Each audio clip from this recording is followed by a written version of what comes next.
Here we go. We're live. All right. Ready to rock. So we got Little the light Christmas combo. ambiance going. Just some Well, you gentle can hear that, huh? conversation. Yeah. But If it gets in the way, let me know. But it holds me through these difficult I know. streams. So all right, Friday. Is it F Ice Friday? We're gonna dive into this Midas Touch video. I Wanna thought just so. dive right to it. Yeah, I felt like the last 2 days of streaming. I really liked the idea of doing shorter videos, Mm-hmm. right? Or even the idea of being able to bail on a video that we're not into. Like if it's not working for some reason, I can finish that off on my own, right? But there's Mhm. something about the freedom of that.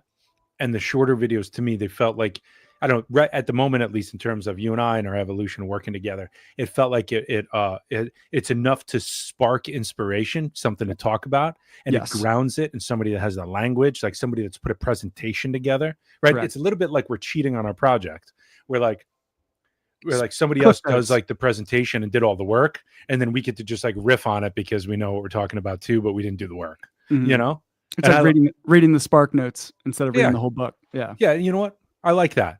Mhm. There are times when I'll have to go forge forward and you will too, and we'll write our book or put our work in and blah, blah, blah. But that's not what this is about right now. This is about learning, demonstrating for me, being the example of what hanging in there is all about, which Yeah. is not what we intended when we started this, but I love it. I hope you Yeah. do too.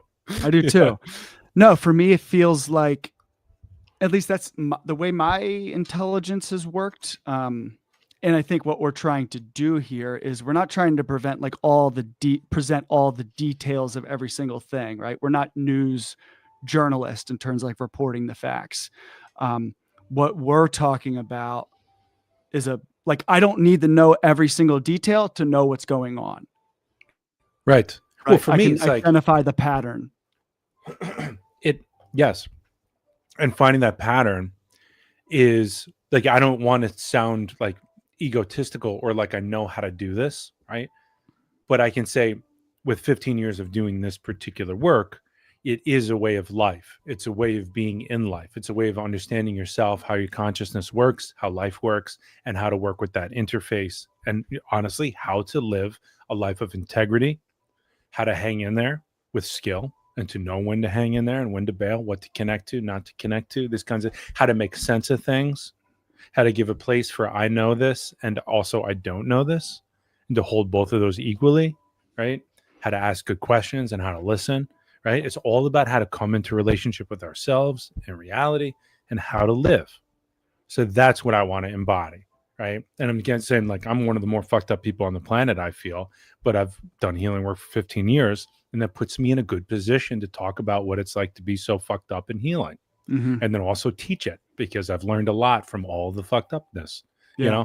So that's where I'm coming from. Whereas like I want to, like at this point, like I do feel like a teacher. I do feel like I'm a good example because it's just like you always know, like, all right, I was out of shape, now I'm in shape.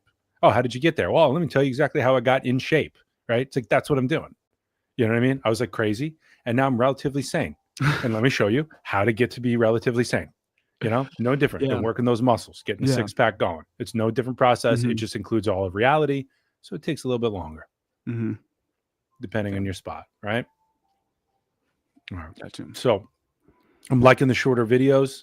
I wanted to start off with one or two of the Midas Touch ones because, like, they could put out like 15 videos a day, that are like 10 to 20 minutes long. Yeah. But the one that I watched only like the first 2 minutes of it last night, and I texted you and I said, hey, let's just bring this forward because this is a moment in time. Like, let's just call it that, right? Like, there's a moment in time where I don't know if America's ever faced anything like this before or ever will again. And I want you to see what it's like when people are fucking dragged out of their cars and thrown into, it's crazy. It's crazy. It's going on down my street. Yeah. I would say we have not experienced anything like this I would say, in our lifetimes since we've been alive. America has done much worse things than this, but it's pretty bad considering we thought we were beyond this, which, never really were. I'm thinking about the Japanese internment camps during World War II when all Asian people got put into camps because they weren't trusted because we were going to war with Japan. Yeah. So I'm so glad you're holding the other side. Meaning, I was speaking to kind of what Peter Joseph was talking about yesterday when we were talking about how, like, you move up to a certain comfort level of like, oh, this is reality. So poverty means no Get electricity, used. right? Yeah. But there was yeah. no poverty when people had no electricity, right? So what's that Mhm. about, right?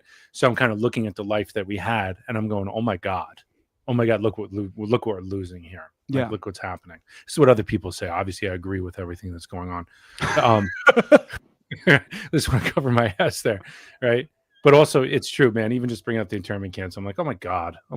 Like, so at least, we're still moving in the right direction. But people need to know this is going on.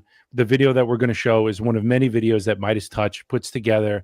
They're hard to listen to, so we may not do the whole thing, right? I haven't watched this whole thing, but I just realized at one point, I go, you know what? People need to know that this is going on, because this happened down the street from my house, like a 5-minute drive down the street. Like, they're grabbing, snatching people up, throwing them away, disappearing them for good, and we don't know where they're going. There's thousands of people that are in this position right now, and this is going on all over the place. And I don't want to sit back and just imagine, like, what am I going to do when masked men with rifles show up and they pull over somebody? Like, am I going to be the man and get fucking shot? Is my daughter not going to have a father, or am I going to be the guy that fades into the background and just lets tyranny take over? This is what people talk about. Say this is tyranny, but who knows? But anyway, I'm just trying to cover my ass there. Let's watch the video. I'm going to start rambling. Let's get right into it. Get it. All right. Midas Touch. Title: All hell breaks loose as Trump turns U.S. cities into war zone. This is an ongoing series that they have, by the way. Mm-hmm. Almost every day or every other day, there's one video like this. All right. Here we go. Total havoc continues to break loose across the country as Donald Trump sends his ICE, Gestapo, and his Border Patrol agents in militarized gear to invade cities across the United States. We have what's called Operation Midway Blitz in Chicago. There's Operation Charlotte's Web is what they're calling it in Charlotte and Mecklenburg County. We've seen it here where I live in Los Angeles. We saw it in Portland, and they're bringing this to cities across the United States with these out of control ICE agents attacking people, whether they're citizens or migrants. It really doesn't matter. In the streets, they're just taking out their weapons and pointing it at people. They're roaming through communities to terrorize people in peaceful communities. It's awful what is happening.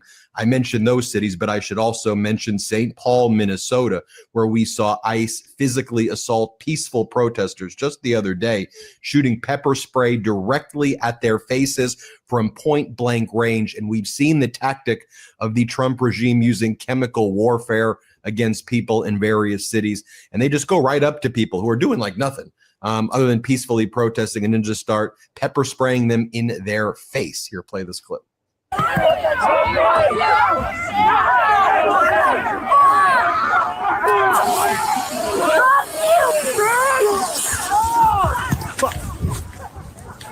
Then we go to Charlotte, North Carolina. You'll see this with ICE agents pointing AR-15s directly at a U.S. citizen's head through a car window. They smashed the glass with the butt of the assault rifle. Her husband couldn't even find where she was detained because they kidnapped her. I'm just showing this as an exemplar, but they're doing this to like lots of people. Like, if you even speak out against them, they just treat you like this. Here, play this clip. We're getting our hands on some dramatic new video showing the moment Border Patrol agents arrested 2 American citizens here in Charlotte. He's breaking the window. He's got an assault rifle pointed at her. Oh my God.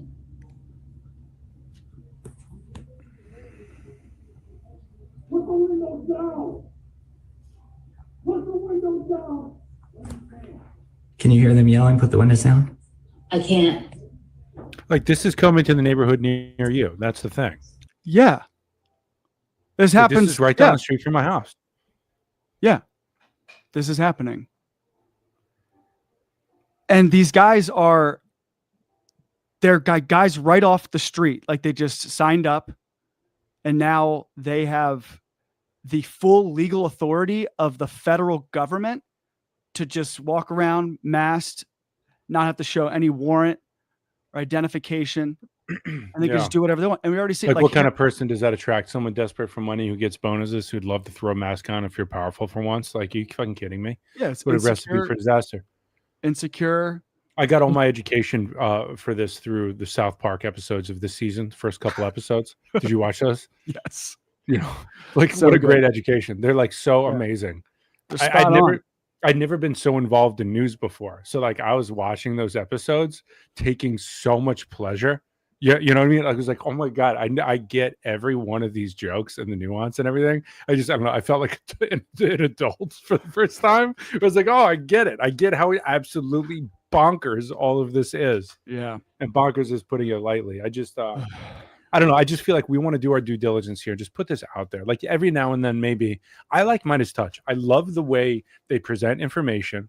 First of all, I like this guy, Ben Mysalis, the guy we're listening to right now. Yeah. Do you know about Midas Touch at all? Do you want to break it down a bit? Okay, you know. So for those that don't know, I'll say very quickly, it's three brothers that like started this whole thing.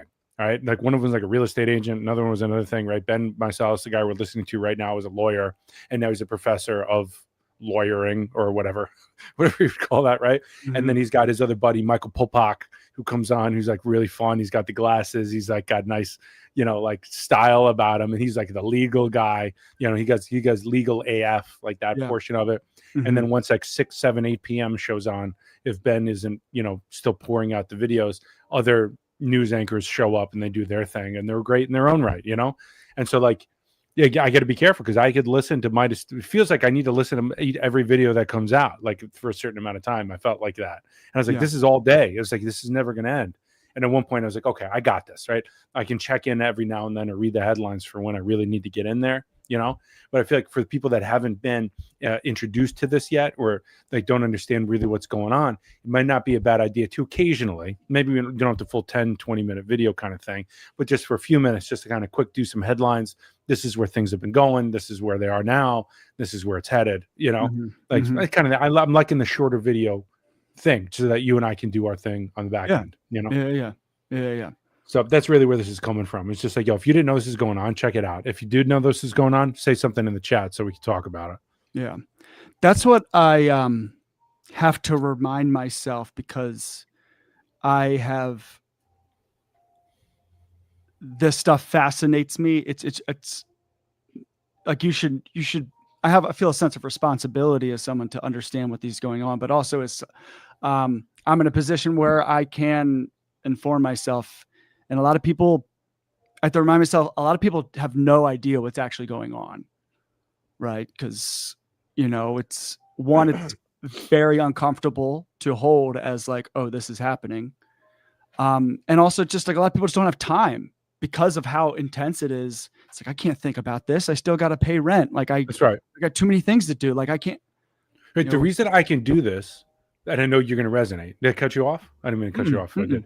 The reason why I can do this, and part of why I wanted to do this with you, was to have an excuse to be able to spend more time and do this. Yeah. You know what I'm saying? Like, let's make something out of it, right? Yeah. I always want to do that. When I started getting into spirituality, I was like, I need to make this my job. So let's figure out so that I'm always doing this and getting paid so I can get really good at it. You know? So it's like, that's a part of my commitment. Like I'm willing to go through the shitter as long as possible and live in poverty or, like, you know, whatever it is, like my family suffers, but it's like, I'm carving this thing out so that I can do what I think is good for me and the public, and it shines, you know? Yeah. It's like, but it takes that time. So not everybody can do stuff like that. Right. So we need to rely on each other. You know, we need sane brothers and sisters and friends and community members where it's like, okay, you're the carpenter, you're the healer, you know, you're the politician or whatever. Like you're the news guy, you know? And then we can all talk about the news, but like you're the news guy. So we got to trust you. So I got to get to know you. Like, are you crazy or not crazy? Like, what's your view? You know? And that's where I settle in. I think Ben, he actually cracks me up because he brings his own humanity into it. There's some videos when he's like very like somber when he starts out. There's some videos where he's chuckling and laughing as he's talking about like MAGA Mike and the next thing he's dealing with as he's trying to deal with the public, like within Trump's like umbrella of what he tries to do. Like that shit's funny because like you have to laugh at the insanity of it all. Like these guys are really like lying out of their teeth every single day. Like, how do you do this? Like, how can you live like this? And that's the other thing where I go, oh, because you don't know any better. That's the thing. It's like there's no way someone would choose this darkness if they knew the beauty of the light, if I can put it that way. There's no way that you would split yourself into pieces and parts to hide certain parts of yourself, to present a certain way to get what you want if you already had what you wanted. You wouldn't do it. Why would you do that, right? It's like if you feel great, you're not going to start stabbing yourself. right? Why would you do that? You know? So I have the utmost compassion for these people, but at the same time, gotta cut them out. Yeah. Lord, forgive them, for they do not know what they do, type thing. Right. Yeah. All right. Okay.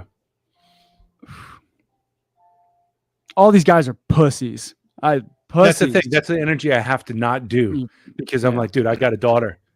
You know, I'm going to be Yeah. that guy that steps up and is like, you know, like that guy that goes to a strip club and tries to like heal the stripper. Mhm. I thought that was funny. I thought you were going to laugh at that, because I thought you're going to be like, dude, so true. You know, but it really, it feels like that. It's just like, what are you doing? You know what I mean? Like you're not in relationship Yeah. to what's going on. Yeah. Like, stop that.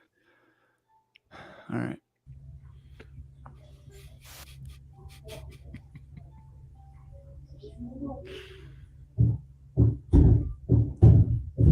Super fun right down the road. That's Mary's house.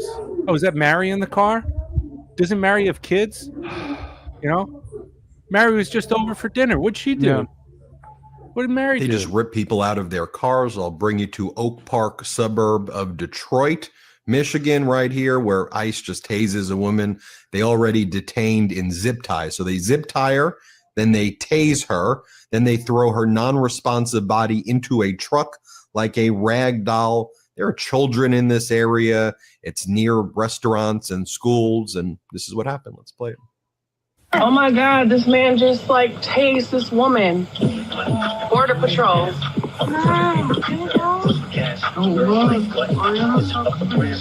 Damn, that's fucked up. You know, when people are coming out in communities like we see in Charlotte, North Carolina, as ICE agents were chasing a flower shop owner into the woods, then the community ran to help the flower shop owner. Here, let's watch this.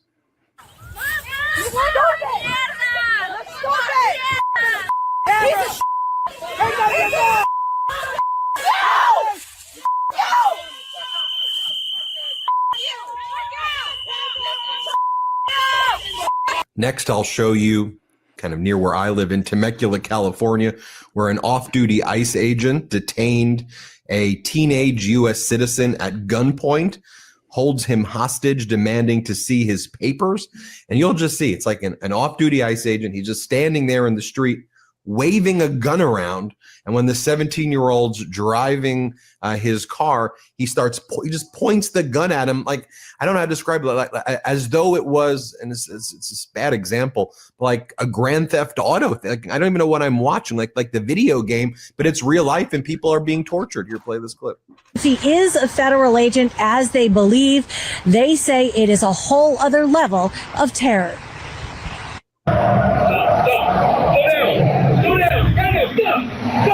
Caught on Ring camera, watches a man pointing what looks like a gun and yelling at a passing pickup, stops the driver and orders him to get out at gunpoint, claiming to be a police officer. And that was an ICE. And what is going on here? What?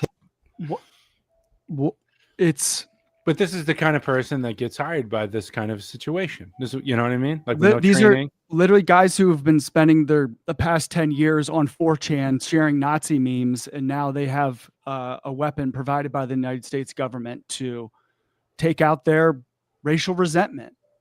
Like, look at here, I'm gonna pull up something from, like, look at this fucking. Oh, I'm going to change my screen. Yeah. I'm going to change the present. Stop screen. Share screen.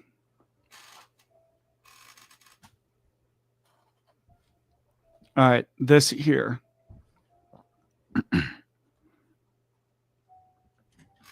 This is from the Department of State and Homeland Security. Mass migration poses an existential threat to Western civilization and undermines the stability of key American allies. Today, the State Department instructed U.S. embassies to report on human rights implications and public safety impacts of mass migration. Get me to the base department. That is like based. That's like an online, like, terminology. People saying based, but like, here's the dog whistle. Western civilization, which isn't a real thing, which is a narrative created by a very specific type of people to justify certain imperialism. White right? Christian. Yeah, it just means white Christian, which now it changed from Christian values to Judeo-Christian values with the implementation of Israel to do the dirty work for, the West. But now Christian nationalists, when they hear Judeo-Christian values, they don't like that. This is what like people supporting Israel, the current Israel state of being. You're getting in bed with the people that did the Holocaust to you. That's who you're getting in bed with. Well, this is why it's a state of consciousness, right? We can agree on that. You Yeah. know, a certain kind of limitation. And this is why it's doomed to fail. I mean, this is why you light a match in a dark room and the darkness doesn't stand a chance, right? There's something about that. Like their ignorance or their lack of inclusivity and ability to integrate a larger reality, it's weakness itself. It's literally an expression of weakness itself. Yeah. And so it can never stand strong, right? But at the same time, you have to do something about it when it rises up like this, because there's a lot of them, right? Yeah. Yeah. You know, I probably find better language for it as I explore this, because I don't think about this stuff too much, to be honest, because I don't like to be honest. I have my little specializations. Like if I was going to go be Batman, I told you, there are certain things that I would do, right? It wouldn't be this. But at the same time, we have to understand the nature of what we're up against here, right? And it's weakness itself. It's gaslighting incarnate. Insecurity, weakness. You know what I'm saying? It's all of that. It's a complete inability to be inclusive and figure out how to deal with that. And I'm not saying you can't have boundaries. I'm not saying you can't lock your front door and have an alarm system. I'm not saying bad things don't happen. But I'm saying like people that are injured, put it this way, people that are seriously injured in their childhood, like what I see in my practice, is that they protect themselves from something that's already happened for the rest of their life. Right. And then also you mentioned last hang in there session, we were talking about the environment, the atmosphere that we grew up in, and how that can shape you, make you racist, make you anti-Hassan, if you will. Right. And so like there's layers to this, of course. Right. But ultimately, we're talking about a limitation that you took on, an unconsciousness that you took on from somebody else, and that you're still living. Right. So Gina also mentioned in the comments last hang in there. She said there's also an active side to poisoning ground. And when we talk about poison ground, we talk about the unconsciousness that we're born into, right? And then the active side of that is when we act that out on other people. And the easiest way to do that could be like gossip about this piece of shit down the street, or this guy that's like, black or white or an immigrant or something, right? You're poisoning each other, right? And just like me listening to Asmongold talk about Hassan, as no matter how awake I am to that, and I thought I was, then when I sit down and I see Hassan as normal, you ask me, would you listen to Hassan? I go, no fucking way. The guy's a piece of shit. You know what I mean? Like, what's that about? When I got my first look at him, there was nothing that indicated that. I've been poisoned, right? And I have to work through that. I have to put energy in and alchemically move through that. And if people aren't willing to do that, it's never going to happen. The container isn't there to receive it, right?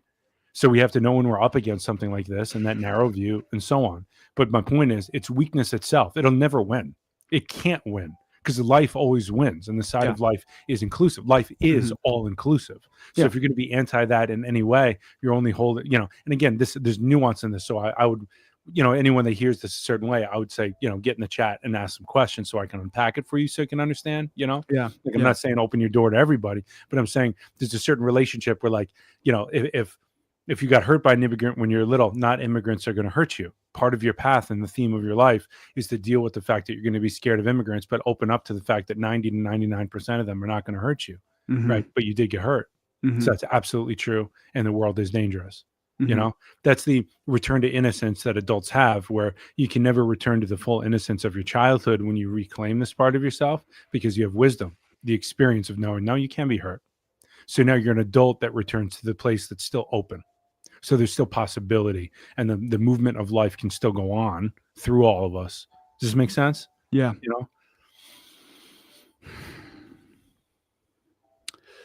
Yeah, it's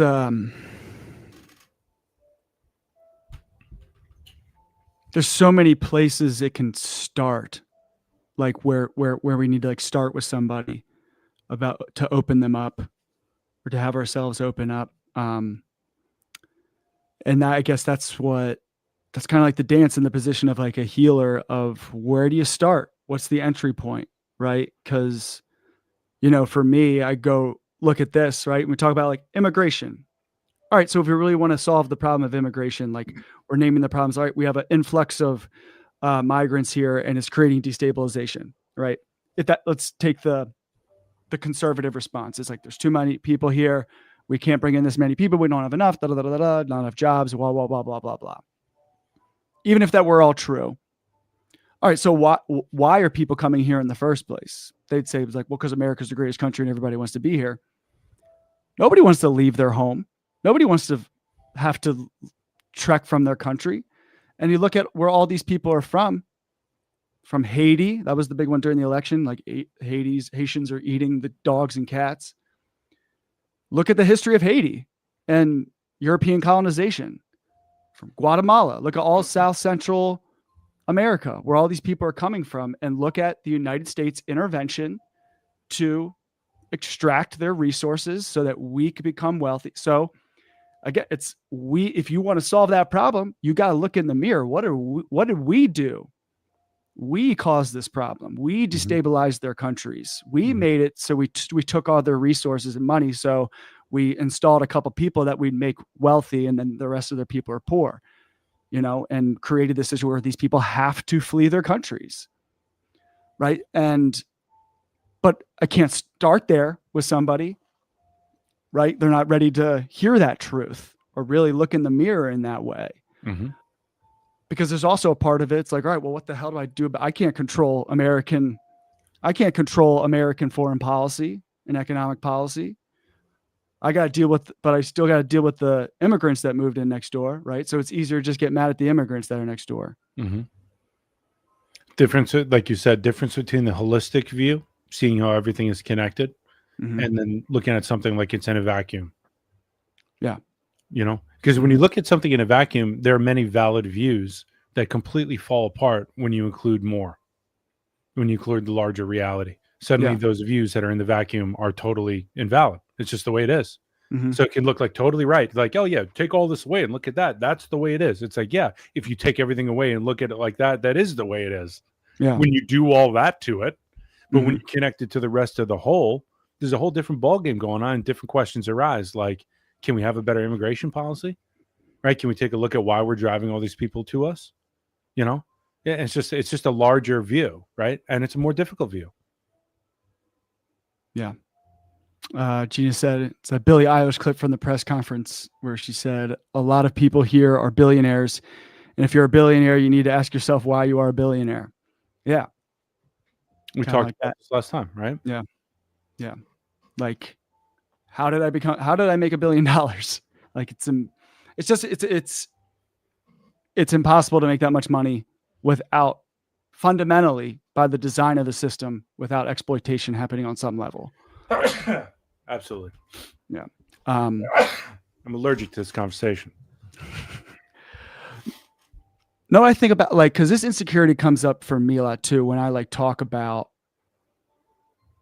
challenging these narratives of what would be like modern conservative MAGA. An insecurity that comes up for me unconsciously is like I feel like I'm betraying the boys, right? Like, the old boys club of because even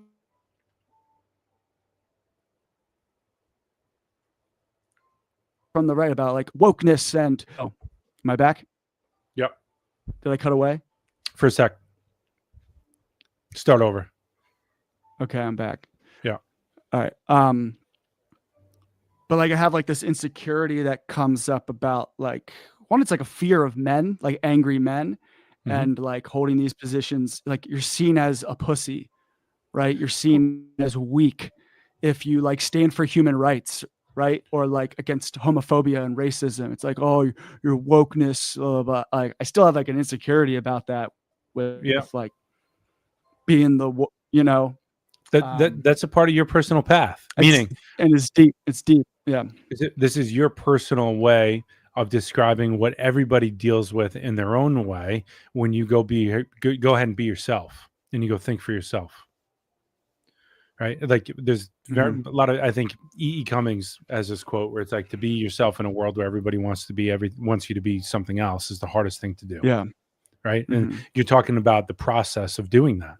Right. A lot of people are like, oh, I just want to be myself. It's like, okay, well, you have to change your idea of happiness then, because it's a totally different ball game. Right. Because like you're gonna have to learn how to be happy when everybody wants you to be something else and is upset that you're yourself. You know, some people will be happy for you and you should hang out with them. Everybody else is going to be pissed because you're a representation of all that they're not, and you're different. So now you're no different than them in a certain sense, you know. And all of that, I believe, is a part of the process of evolution. Those of us that do wake up and feel the calling to be yourself, because you recognize that the suffering of that is not as bad as the original suffering of dealing with everybody's ignorance and the effects of that. When you can work that muscle, then you can truly be yourself, right? And then eventually people follow you. That's the funny thing. Like when you get to the other end, then they go, oh, this guy's figured it out, right? But all along that way, they were shitting on you and trying to get you to be everything else, right? And that to me, that's I don't know if it's a privilege, right? It's just built in. It's built into the human way. It's when you're going to go outside, the memory-driven, safe world of what we know, where I'm me and you are you and we're different. So because you're different, you're dangerous and you pose a threat. When you go beyond that to somebody that is willing to hold it all and do the work to solve problems on a different level, to see where problems are coming from on a different level, which has a lot to do with looking in the mirror.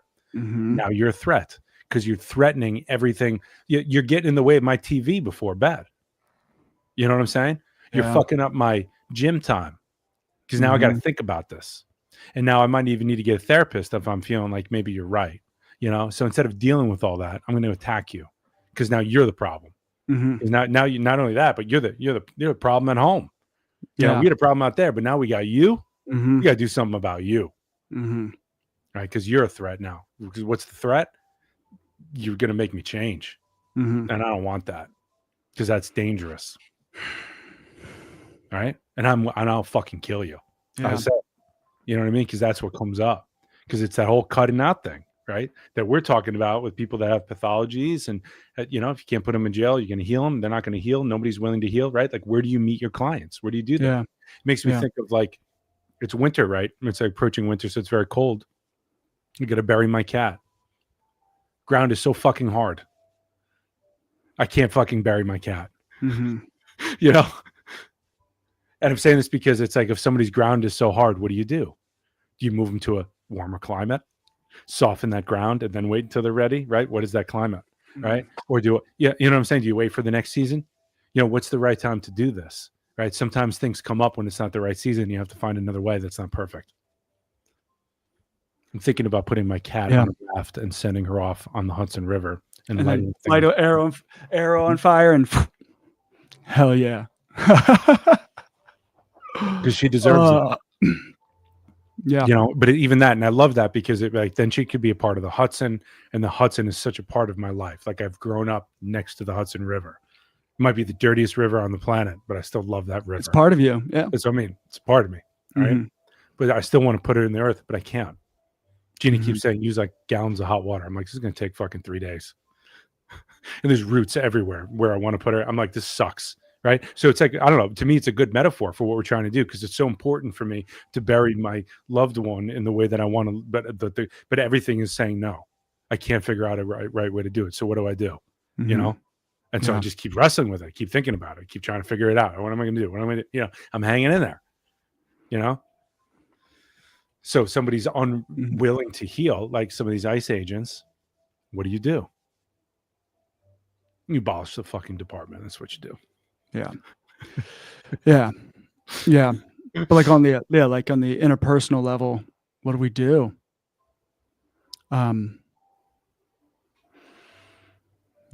It's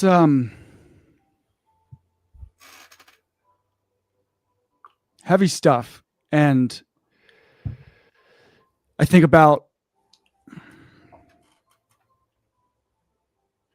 here's another conflict that like inner conflict of parts of me that wrestle. So there's the part of me, the justice part of me that's very sensitive to injustice. And there's also the part of me who, the way I made my way through the world was I was good at getting people to like me. I don't think it was not from an authentic place, but I think just like being the youngest brother of my family, I was always like in a way where I'm looking up at something like, oh, how do I fit into this group? Like, how do I fit in? And so, by the way, just like a system that's based on money that that eventually filters down. You know what I'm saying? This is the thing, because we need protection. We need to belong. So how do I fit in so I can belong? And then eventually you build the tolerance to realize you don't need that. But you only don't need that when you actually don't need that. If you still feel like you need that, you might still need that. Yeah. So for me, like that's become a part of my identity, or it was a more central part of my identity, is like Zach's a guy that everyone likes Zach, you know? And then leaning into my sense of justice that is, I feel calling to, and as I step more into that and stand on my beliefs and stand on what I believe it to be true and righteous, knowing that's going to change the opinions of many people who like me, and they may not like me like that, and have to hold that and work through that. For me, that's been my challenge. It's a good thing, man. And I know you know this, right? But people need to hear this, that what you're meeting there is not your limitation, but the limitations of the world. And it's good to know, right? It's like the kind of thing where it's like, you know what? I'd rather know than not know. Tell me how you feel about me, right? And somebody might be honest with you, and some people won't.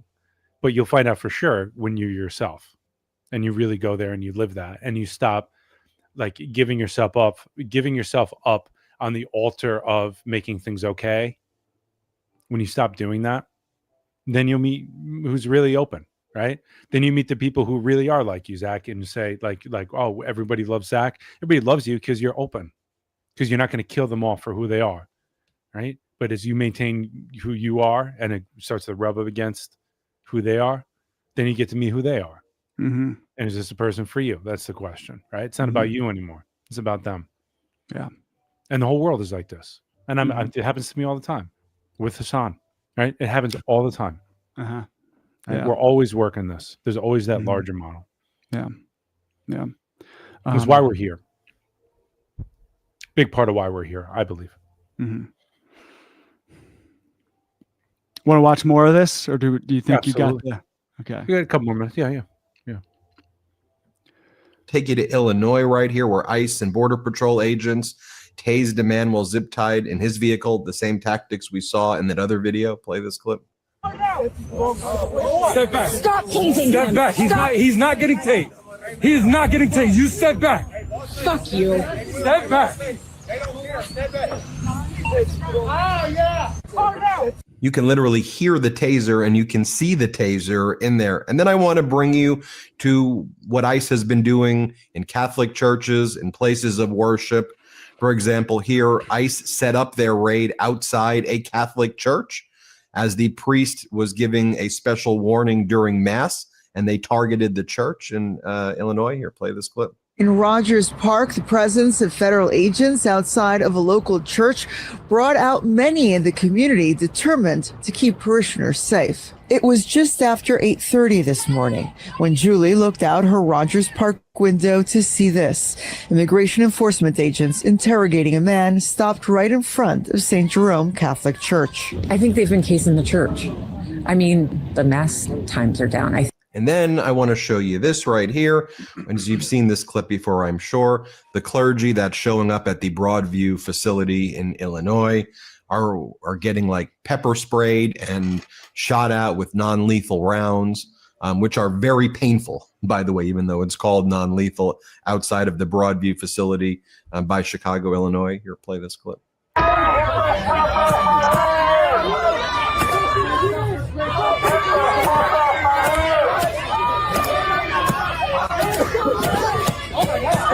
Now, last week, a coalition of faith leaders held a demonstration in front of the Broadview Detention Center asking DHS to allow them to provide spiritual care to detainees, and they were denied. DHS similarly told a group of Catholic leaders that they cannot deliver communion to people inside, drawing condemnation from the Pope himself. I want to bring in Reverend Sierra Bates Chamberlain, who is leading the faith-based charge in support of Chicago's immigrant community. Reverend, a lot of disturbing images that I'm showing you right there, and I'm showing our audience right there, but you're living this in Chicago. You're seeing this, the group that you're the executive director of, Live Free Illinois, trying to help people dealing with this. So what are you seeing, Reverend? It has been extremely chaotic since ICE and was announced that they were coming in, and Trump sent in the Midway Blitz. Families, communities have been completely disrupted, and a lot of people have just been terrified. Once ICE came in on their rampage, you literally had mass agents kidnapping people off the streets. You felt like you were in a horror movie, but this was a real occurrence happening in the United States in 2025. So it has been completely chaotic. Let's talk about what the clergy is doing. Naturally, people. I'm good here if you are. Who are. Yeah. That's really, it's enough. Or meaning it's enough of what I wanted to get across. You know, I'm watching videos like this every day from that network. I'm seeing, and I can't keep watching it either, you know, but it's enough. I just want people to see that, to know that this is going on. And I don't know, like I'm not saying that I'm closed to hearing the other side as to why people are doing this, right? The Asmongold side of things, right? This guy's cheering on everything. Yeah. Right. And I really hope you don't think that like I'm in bed with Asmongold. I know you're not. You know what I mean? You're watching for research purposes. There's a lot of people and other entertainment, really. It's research and entertainment at the same time. You know what I mean? It's just like, it's like, okay, I want to be entertained, and I can also learn a little bit about what somebody who's like, he's got a fucking closed heart. And so, you know, I don't know, it feels like a closed heart or like a closed consciousness. Like I'm still trying to understand what it is that makes somebody this clear. And I always think of a marriage, like a marriage therapist, and, you know, a relationship therapist that I worked with for a long time. And I would always bring to him how clear I was on what was going on. Like I'm like, I know what's going on here, and this is what's up, and it's not getting resolved. And he would always say to me, Tim, you're so clear. You're so clear on what's going on. And over time, I realized what he was trying to say was the clarity that I had was actually obscuring some aspects of the relationship that I wasn't open to. I was so locked into me knowing what was going on.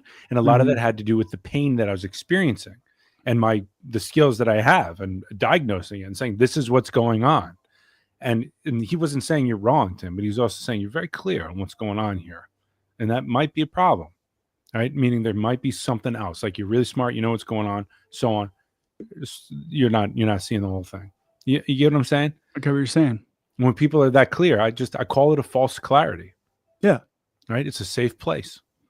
It's a comforting place. I know what's going on, to know, rather than to hang in there and not know. Yeah. And I think this speaks directly to, as you're saying, about having like a narrow view of reality. And it reminds me much of, you know, the way I grew up. Like it's the standard American tradition worldview. It gives a lot. It's very black and white. It gives easy answers, and it's comforting to have the answers. And we are so trained to not live in the unknown. And that kind of, you know, that's why, you know, when conspiracy culture came into my life, I tear down that old identity and just replace it with a new one. I didn't live in the in-between of, could there be something more? I just know, if it's not that, it's this, right? Would you, let's say you had a kid, right? Mm-hmm. And let's say there was the regular schooling that maybe you have to send your kid to, whether it's public or private or whatever, but you're sending your kid there probably because it's a part of the way of things, and you don't want to rob them of that and let them be social and get beat up and not get beat up and do the beating up and so on, right? To just like live life and learn how to live, right? It's good to have that experience, right? That's a big part of why I like public school. I'm a public school kid, and my opinion just went just fine, right? Now, what if there's an alternative school that wasn't waiting for people like you and me once we'd had broken through the system and done through all these things that, like, you know, the gift of like profound trauma and craziness brought us to a point where we had nothing left to lose. So we might as well explore this. And it turned out to be the fucking holy grail. Yeah. You know, it turned out to be like the key of life and what healing was all about, what life is all about. You know, like part of what I'm wondering is like, you know, I can do this as an example for my kids and the people that are close to me. But like, what would it be like to like have a school or a place where people go where you talk about like these fundamental things, like here's how reality works, you know, like a lot of people think mysticism, things like this, like are not practical at all. But to me, they're actually the most practical out of anything, like even more practical than having like Velcro shoes rather than like string shoes, you know, which is something my grandpa taught me at an early age. You know, my earliest memory is being like 5 years old and him having Velcro shoes his whole life. Like he's a guy that, hell yeah, he fucking figured it out. You know what I mean? He figured it out. And I'd like people to be able to figure it out sooner. And I'm trying to think like what can bring them to the most fundamental place where they can start to get that there's a totally different way to live, right? And it's like, to me, it's something about like understanding like how reality works, yes, but then like what are some valid ways of looking at what reality is doing and how reality is doing, like because metaphor and syntax here are really important. Like if I look at life like a boat that I need to stay in, then we need to stay in this boat on the ocean, and people will have different crew members, and there's a captain of the ship, and you know at times we're going to be lost at sea and sometimes we're going to be on shore and resting, right? It's not a bad metaphor to talk about life. But then if I talk about life as healing itself, right, then I can ask myself, what is healing, right? And there's so many different levels of healing: physical, emotional, spiritual, conceptual awareness, so on, mental, right? What is healing? If all of life is healing, then okay, then it has something to do with like becoming whole or the experience of wholeness and so on. And then I'm like, well, yeah, okay, fine. So I'm an alcoholic and I want to be happy. When I drink, it makes me happy, but then I have to wake up the next day and I feel terrible and my life is a mess. All right. So at one point you might have to say, all right, I have to stop drinking. So I'm going to be unhappy for like a long time, most likely, because I'm going to be dealing with all the things that drinking was covering up and making me feel relatively happy for at least a moment, because I didn't have to feel that pain. All right. It's like false happiness rather than real happiness. Right. So like there's these moments where like you have to see the larger picture and then do the work to actually experience that in a way where it's as good or better than the saving that you were doing of yourself by drinking all the time. Do you get this? You know? Yeah. And so I'm in the back of my mind, I'm always thinking, what can I do? What can I set up? How can I help people understand the most fundamental pattern of what's going on here, what life is doing? If it's not about winning or losing, or scarcity and abundance, and it's really about relationship, how can I tell a story? And I always go back to, well, it's all in the Bible. You know, it's all in the Torah. It's already there. It's already been written. It's all in the fables and the allegories. It's all there. It's not going in. Right? It's already all there. But it's not going in. But I only got there by my trauma and so on, and then finding healing path that healed my consciousness to the extent with which I could read these allegories and metaphors in the Torah and so on. And I could be like, oh, I understand what they're saying now. You know, just like when I go outside and the bees buzz and I go, oh, I know what you're telling me. I need to work more a little harder. You know, it's like sort of like learning how to listen, learning how reality actually works, you know? And I don't feel like we get any of this teaching. Like if we learn this early on, a lot of our problems would be resolved by having like an institutional understanding of how life works, being in relationship with life, the way I imagine native tribes are. Probably not, but I just imagine this. I imagine native tribes are in touch with life and they have a certain kind of life where like they don't need this or that because they just got enough. I don't know. This is my imagination, right? I think you're correct. I like to think that that's the way it should be. Right? Because it sets up where you're coming from. If you connect it to the deepest understanding of how reality works, it's going to resonate and reverberate through the rest of your life and especially your consciousness, right? Especially if your consciousness is the totality of all of your life experiences and yourself put together, and it emerges from that. And then you can wake up to your own consciousness and relate to your life from there, right? It's like just like knowing how all this works. We're not taught about any of this. And we can put out fires all day long forever while we're slowly getting to this point. Or I can grab some people, sit them down and teach them how reality works and be like, so now what? Now what do you think? If you know this is how it works, how does that work in your life or not work? You know what I mean? Like, let's bring you back to the beginning of how this works, the most fundamental aspects, and just let the rest go. And how do you do that? These are the questions I have. Yeah. Right? I'm not really asking you, but if you have anything to say, right? But it's like, no, the questions to live in. How do we do that? Mm-hmm. Yeah. Can't be putting out fires all day long. Mm-hmm. We do that, right? It's good to have firefighters. Yeah. I just want to say and just state this for some clarity if anyone's listening, because sometimes when people hear like what you said there, they'll jump to like, oh, we're talking about utopia, right? We could have a utopian. It's for me, it's like I look at, it's not about utopia. It's the current consciousness that is creating the way we are right now, the way the world is right now. There's so many unnecessary problems that's created by it, right? It's like unproductive problems. There's just like that have been around, and we just, you know, we don't address the root of it, and it just creates this unnecessary suffering. Like the world will always have suffering and always have problems. It's not about building utopia, but like, it's not thinking of like, you know, some, again, like it's not utopian to say that there's problems that don't need to be happening that we could solve. Right. So I was just stating that because like a lot of people will like, it's good. Like, oh, utopia. It's like, oh, this is just the way the world is. Yada, yada, yada, kind of just like play it down. It's like, it's the way the world is, and there will always be problems and there will always be suffering, but also this type of stuff, like this is doing nothing for us. Mm-hmm. So in that case, absolutely. Right. And until we have a comment section, it's good to think about these things to kind of get out in front of them. Right. Mm-hmm. So the way you're describing utopia is a lot of the way people hold heaven and hell in a certain way. All right. And so let's bring back my humble brag from the end of last hangout when I talked to one of the more famous doctors in the world. Right. The entire time we worked together, he was after his pursuit of happiness. There was a setup for him young in childhood where his mother was not a great person and was very ill and demanded of him at age 1, 2, 3, and so on to take care of her. And she was always very clear about how he was unable to take care of her well. Right. So it set up this dynamic where a guy had the intelligence and the drive to never stop going to try to be better so he could take care of his mother, but he was also never good enough. Ever. And he never would be. And she made clear that he knew that, right? It's a fucked up situation. And you see this dynamic go on and on and on until he's in his 50s and his 60s. And now he's one of the world's most famous doctors.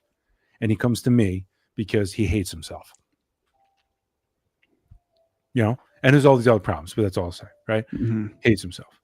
And what we started to talk about was he started to do sessions with controlled sessions under people who know what they're doing, licensed to do it, to do MDMA, psilocybin therapy, and so on. Yeah. And he found this tranquil lake, this utopian lake in his being where everything was okay and he was at peace. And he saw this place and he wanted to manifest that place in his life. All right. He saw it and he was like, this is possible. I want to get there. So for the year that we worked together, all of that work was about living and healing into a place where he could tolerate that utopia in his life in a real way and not in the idea of what it was where there was no pain, because that's not real. Mm-hmm. Right? What does that perfectly placid, beautiful, tranquil lake look like when you're sad or when you're set up in a dynamic where you can't help someone and you want to, and so on, right?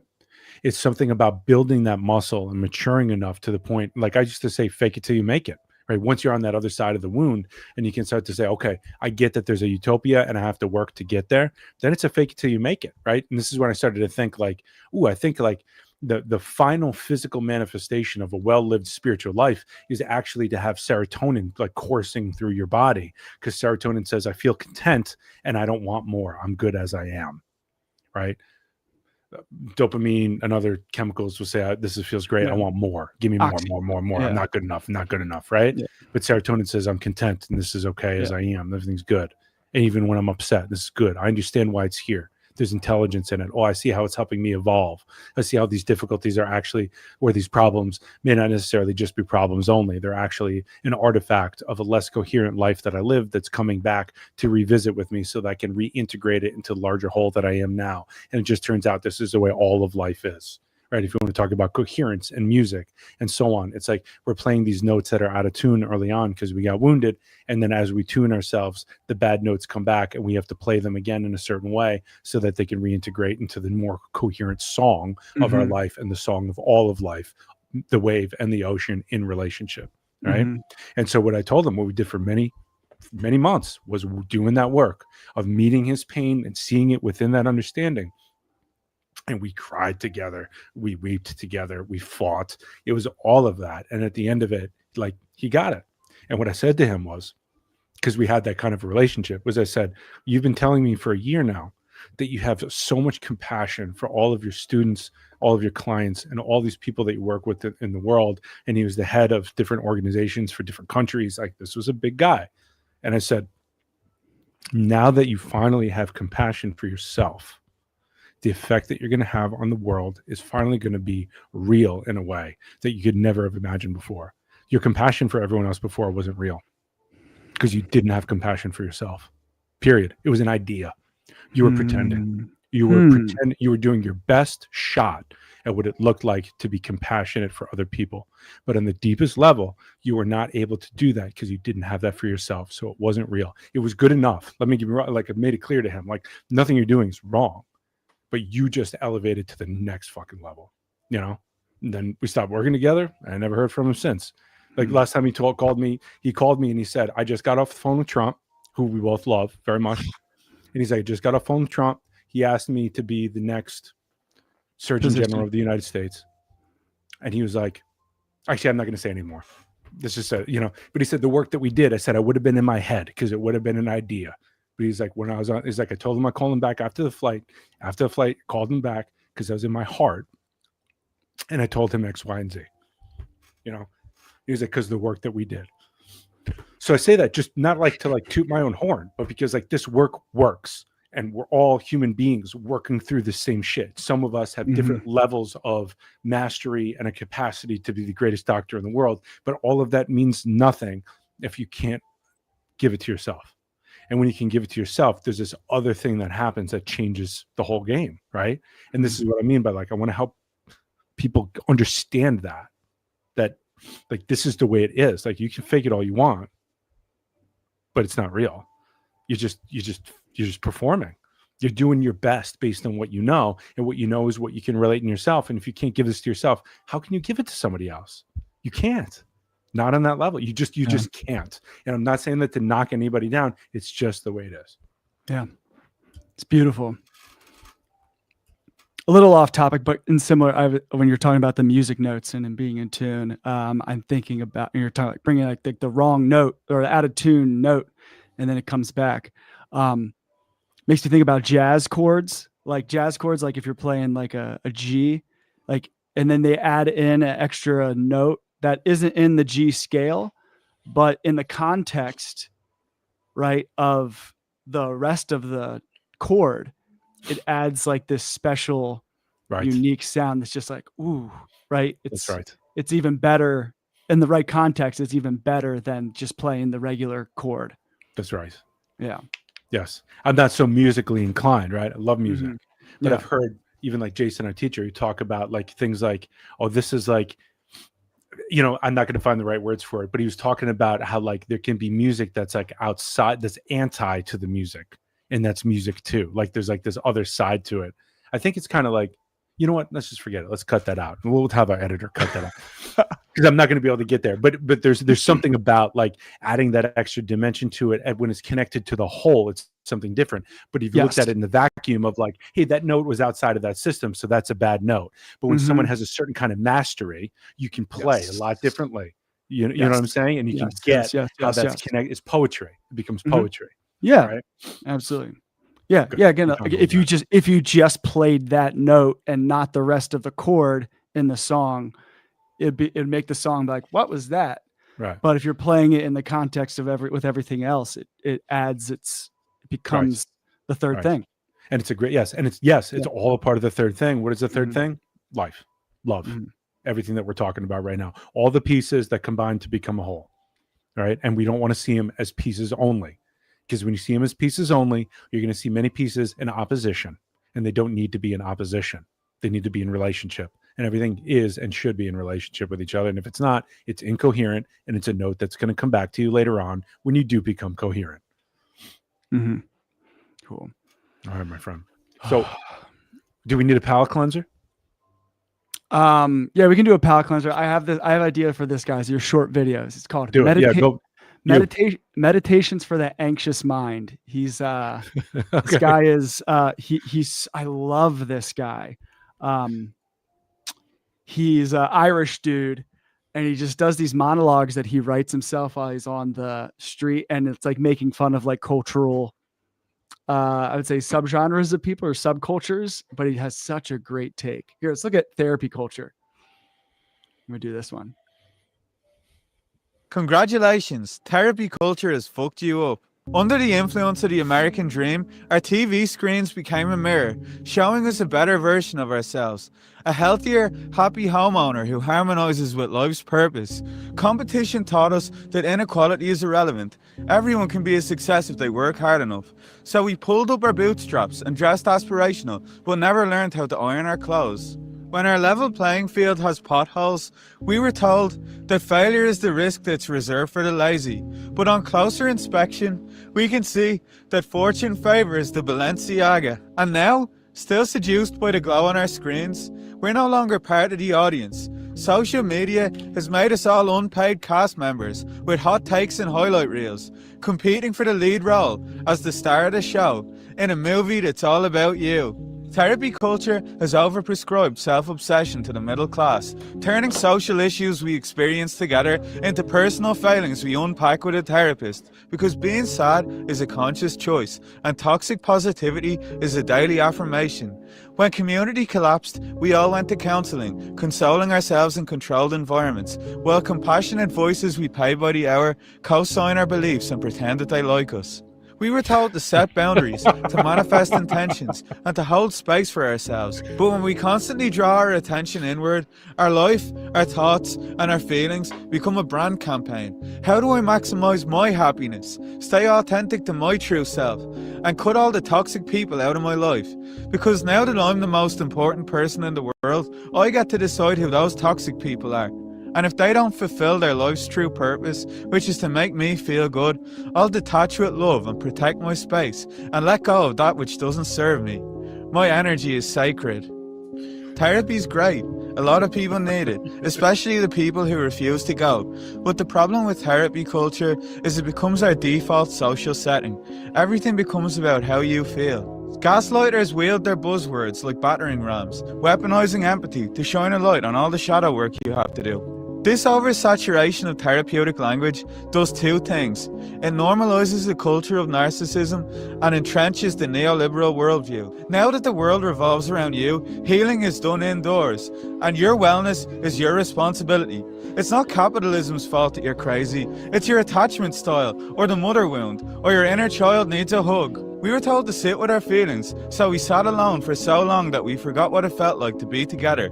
Therapy culture taught us to use our inner voice, but never to speak our truth. Just silent retreat and CBT our way out of a collapsing society, lighting an incense candle while the world goes up in flames. Good therapy isn't meant to validate all your decisions and behaviours. It's meant to challenge the dark aspects of yourself you want to keep buried. But in a consumer society, everything's designed to make us feel warm and fuzzy. And therapy culture is just an extension of this logic. Pop psychology encourages you to stand in your power, but really, you just have to stop calling your mother an energy vampire when you're the one who stole her anti-anxiety medication. In the absence of God, therapy culture has become a quasi-religious cult. The therapist's office is a modern-day confession box where we get absolved of our sins, seeking out a religious experience by other means. Because everyone inside them has a hole to make whole. Some fill it with religion, sex, drugs, or politics, but the wound remains. Maybe we should stop trying to search for things to complete us. Maybe the wound is part of the design, and we don't need to hide it under our shirt sleeve. Let's acknowledge the pain inside each other. Realize it's not a you problem, it's a we problem. Because self-improvement is self-impoverishment, and we don't need a counselling app and a monthly subscription to Headspace. We just need each other. Who's this guy? Fucking genius? Yeah, he is. Dude, I love him. Love Dude. him. That was awesome, man. You know, I always resist writing things down and putting the work in and so on. Meaning like just like doing that to like share what I know, which is part of why we're doing this. Yeah. But when somebody goes ahead and does it with something like that, even if it's like one video or something, I'm always like just so inspired. Yeah. You know, to be able to put those words down. How do I know what I know until I say it? Right? Yeah. I'll say this. That what he was describing there, tell me what you think. It sounded like the same thing that happens when you're a kid and you've got fucked up parents or a fucked up environment, and you take a look around and you're not getting what you want, right? Dad's an alcoholic, mom's depressed, or nobody's around, whatever it is. But let's just say you're not getting what you need. So what a kid does, because a kid can't take in, oh, my parents are fucked up, right? And that's the way the world works. A kid thinks, oh, I'm not good enough to get what I need. So I need to do whatever I need to do to be better, to get my love. So if I need to be quiet, I'll be quiet. Well, you know what? Every time I share my needs, I get yelled at. You know, like that's not important, or like that's like, you know, like stop being such a bitch. Like grow up, right? Oh, okay. Yeah. So I'll have no needs then. That's being a good kid. I will no longer have needs. You know, in fact, maybe I'll just tend to my parents' needs all the time because they seem happier when I just do whatever they want. Right. So now it's a setup for exactly what I think what this guy was talking about, where you don't take a look at the system itself. Instead, you try to merge and mold and change yourself and perfect yourself to meet in a system that is just totally fucked from the beginning. Yes. Right. And then everybody who's locked into that system, right? Everybody in the world is trying to tell you to be anyone but yourself, right? Don't have needs, you fucking bitch. Right. And so you hear that and it just plays out. And we're all playing this song together, this incoherent song that's going to have artifacts and all these notes that are going to come back to us later. When you try to become coherent, you leave the tribe and everybody's yelling at you and you're simultaneously meeting all this stuff and you think, God, life is hard. And it is. Yeah. Right. But this is what it's about, right? Like, because our parents, when we grow up, become our gods, meaning they become God itself. How our parents treated us become how we view how the world works. Yes. Whether you think you're conscious of that or not, it's the way it works. The same way I'm still mad at Hassan. Period. Period. Yeah. That's the way it works. Right. I'm so glad that happened. This is what I mean. It's important to go through it honestly like this. So you can see it and we can joke around about it. Right. But it's so true. The Hassan thing's a light thing. Right. But if you spend your whole life, you know, like just on the edge of wanting to kill yourself and kill others, right, we can start to say this is pretty serious. And, you know, there's a lot of people like that and everybody in between. Right. So if your parents become your gods and you don't ever have the chance to take a look at the system itself and say, you know what, my parents were fucked up and that had an effect on me. This is what I mean. Like we need these schools that can say, no. Like we're all trying our best. You know, even if it didn't look like your parents were, like you're going to get mad at them, get mad at their parents, get mad at their parents, eventually get mad at the Big Bang, get mad at God itself. You can see it's all futile. At some point, you have to grow up and you can say, okay, I see what you did for me. Thank you for that. All this other stuff, like go fuck yourself. Like I'm not going to hold you to it because that's not helpful either. But like you didn't do a great job. All right. But because when I'm able to say that, it's because I'm seeing the system.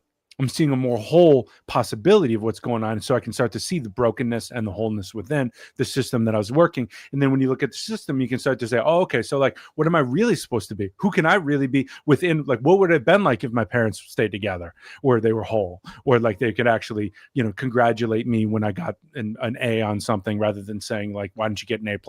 You know, or, you know, it's like all that kind of shit. It's like, and it's like that balance between, this is why I think Jason's a genius, our teacher, the personal and the impersonal side of life, right? My personal experience, and then the system with which we're all a part of. And then also beyond that, sort of just like the way it all works, you know, and there are layers to it, but we have to know these layers, or else we're never going to find ourselves. Like we can never have acceptance and forgiveness and so on, true forgiveness, and a certain sense of closure with past things in our life if we don't understand them.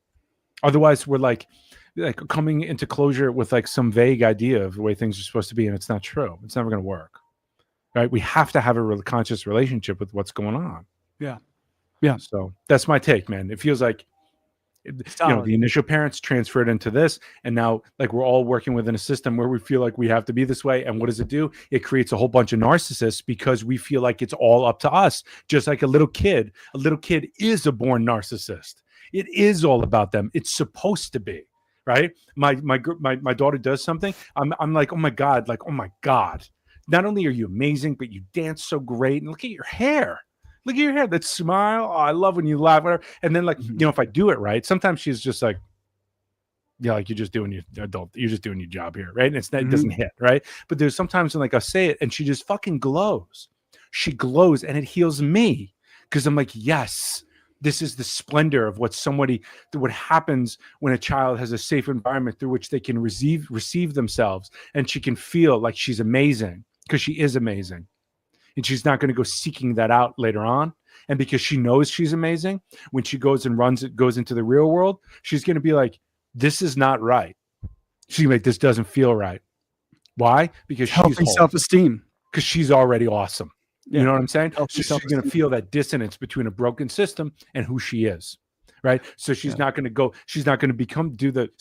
because the spiritual path is extraordinarily narcissistic. And I got some articles that maybe we can read on this at some point that really, like at one point I was going through them. I'm like, ooh, yeah, because it is, right? Personal work. It's all about me, my truth. What's my truth? Right? Yeah. And then if you're not exploring my truth in relationship to the greater truth and finding that balance, integrating that into each other, you're never going to be in the real. You're just going to be in relationship to yourself only. And you are going to be a narcissist, you know? Yeah. Just like a child. So in other words, you're still a child. And you haven't grown up. So I guess what I'm coming to is we're created a society through which we're forcing everybody to like, we're like shutting down their capacity to grow and wake up, and we're stunting their growth. 444, that's my number of ascension of consciousness. Here we go. Healthy and strong. But like, you know, like we're onto something here. You know, it's a society of children that haven't grown up to the fact that their parents are fucked. You know? Because we haven't realized it yet. Yeah. It's as simple as that. It's not smart people and dumb people. It's like misinformation. Yeah. You know what I mean? Mm-hmm. Yeah. And because of that, like, again, it's not to like demonize your parents, but it's more so about seeing who they really are and what was really happening. Right. And, you know, kind of connecting that to, you know, viewing like we were talking about history, like learning our history, a true, honest history. Right. It's not about, I don't want to say demonizing, but it's not about like punishing ourselves for the truth of our history or like making us feel bad. It's about coming into reality of what is really here. What is the truth? What is actually going on here? So you can actually do something about the problem. Yes. Right? Yeah. Right. But and I see it in my practice all the time. Somebody's just starting on the spiritual path for the first time. They're beating the shit out of themselves left and right because they feel like they're not good enough. They're not living up to what they need to do and whatever, right? Because they haven't included the other side where it's like they only see what they've done wrong. They haven't seen how they've been done wrong. And when you can start to see both, you can start to see like, oh, it's the Goodwill Hunting moment where Robin Williams hugs and he goes, it's not your fault. It's not your fault. You know, and it takes a certain amount. Speaking of which, hold on a second. Hey, lovely girl. Perfect timing. I'm talking about you. Hi, Alma. Hi. You got your car here? Zach and I are trying to heal the world, my love. Yeah. One live stream at a time. That's right, baby. All right, cool. I miss you, sweetheart. I'm going to hang out as soon as I'm done with this, okay? We'll deal with it. Yeah. You might hear some princess noises in the background. Yeah, so on. Cool.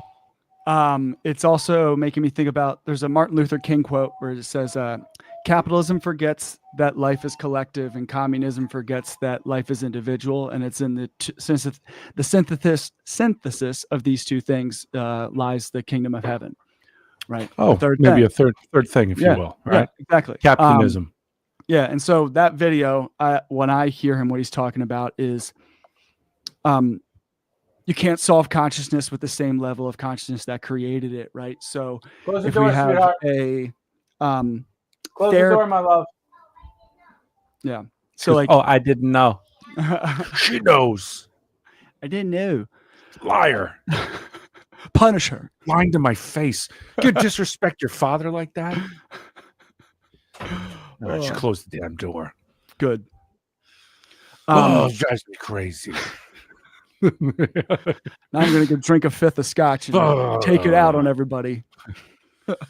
If my dad let me do that, you kids have it easy.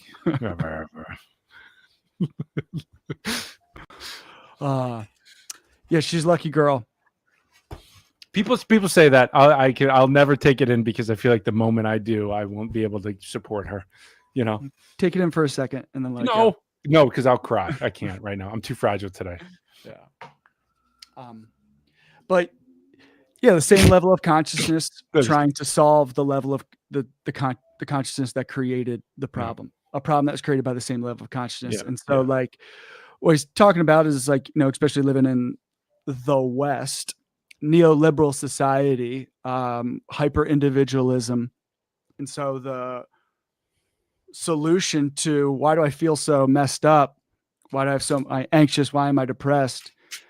Only being proposed with go to therapy and not, hey, there's more to it than just going to therapy. And also a culture of that trains therapists with a lot of imperfect therapists, right? Therapists are of this world as well and of this culture. And so they have many, many limitations. We're still humans, same way doctors have limitations. And so I think he's calling it like we over-identify and overemphasize the individual self-work, right? The self-help industry is a multi-billion-dollar industry. Everyone's still fucked up, right? Because we're missing another piece to it, which is we also have to include the other side of like we are a collective, right? And we have to work with both of those and understand those things, right? That's why it can't be self-help. It has to be non-dual, right? Because I can honestly say, many people, including maybe my fiance, might disagree, but I am not nearly as fucked up as I once was. I'm just not. And I've put a lot of work in, and none of it was self-help. It was about understanding how life worked and figuring out how I was contributing to my incoherence. All right. How was I contributing to my own suffering? By bringing myself out of relationship to the way life worked. And I was bringing myself out of relationship to how life worked because I was suffering too much and I didn't know any other way. And that's how I felt better. Period. It was an attempt to heal, but it was immature. All right. It's a totally different way of approaching it. And we have to, we need to sing. We need to like see the swing of like the self-help industry. Like it's only going to get worse. And by worse, I mean more profitable. Yeah. The more that we sink into this delusion, like the system isn't broken. Right. So I'm thinking like, you know, as we have these conversations, every now and then write down different essay ideas, which, you know, maybe 10 years I'll have some time to do these sorts of things. But something I'd love to explore is the idea of, hey, when you wake up to your parents as people, also take a look at the system itself and all of life, because it's a very powerful moment with which you can free yourself from a delusion that's been dogging you up until this moment, you know, start to understand how this works, you know, because people don't get it on the consciousness level and they should. I'm not saying I'm smarter than anybody else, right? For whatever reason, like we talked about this last time, I was lucky enough to be in a position where I didn't care if I lived or died. So I took a big chance to be helpful. I was like, all right, I'll do this because I don't see anyone else doing it. And it paid off. I'm one of the few lucky ones in that sense, right? But this is not like super high. It doesn't need to be super high intellectual work. You know, you just understand how the system works. Everybody can get that. All right. We don't need to get specialized in PhD level stuff. This is life stuff, you know? Yeah. How much time do you have? Gina came in just before and saying that she's probably going to take the girls to see Wicked or something around 6:00, which is a little over an hour from now. And I declined because I'll do other work and stuff. So I think we have unlimited time. Cool. What would you like to do? Do you want to watch another Anxious Meditations? Yeah. Love this guy. Yeah. Here, This guy sounds like a fucking genius. I'm gonna go. And then I'll take a look at some of the other stuff that I wrote down some notes for what different video ideas. Mm-hmm. All right. So Florida Man, a media analysis. Hustle is the new heroin, a case study of the neoliberal world order. What is neoliberalism? Neoliberalism is new liberalism, which is essentially, it's like the Enlightenment. It's the West. It's, essentially it's like taking, free market, the principles of the free market to the global scale, globalization. So I don't know. I cringed when I heard the Enlightenment. Okay. So no Wicked. So we'll go for as long as we can before my daughter. You gotta enjoy the family. No, I said until my daughter comes back in. You have to enjoy the family. Yeah. So the textbook definition is neoliberalism is a political and economic ideology that advocates for free market capitalism, which became dominant in policy making from the late 20th century onward. The term has multiple competing definitions and is most often used pejoratively. All right, so things like, are you on board with it? How do you feel about it? Neoliberalism sucks. It's just taking capitalism and putting it everywhere, removing all regulations, and it's pretty much just like total and utter belief in the free market. Yeah, at first glance, it sounds like a good idea. It's just like make it free for everyone, free market, right? But there's something about the market that's a problem. The market is a problem. Yeah, it's a limited scope. And what makes it limited? And I know you're not PhD in this or anything, so I'm just curious. So just let's see how far we can go. So what makes it limited? There's an assumption that it is a rational, like that people are rational and people will act rationally, right? So something like the market's rational because everyone. It's libertarianism. It's stepping into everyone. All trades that are made through the market is done by equal voluntary exchange. So everyone is benefiting from it equally. Like you wouldn't agree to take a job that's $8, it pays you $8 an hour if you weren't benefiting from it, and one's forcing you to do it, right? Sounds like a big denial. Yeah, but it's not looking at the context of like, well, this person probably has no other options except taking that job. So here's right? the thing. And so go on. Yeah, that was it. All right. So I always look to nature when I can't use my human mind to figure. Nature's pretty unkind, right? And there's hierarchy, and we try not to do that as human beings, right? We try to be more. Can democracy and hierarchy coexist? They have to, right? Meaning, like, but there's a teacher and a student, right?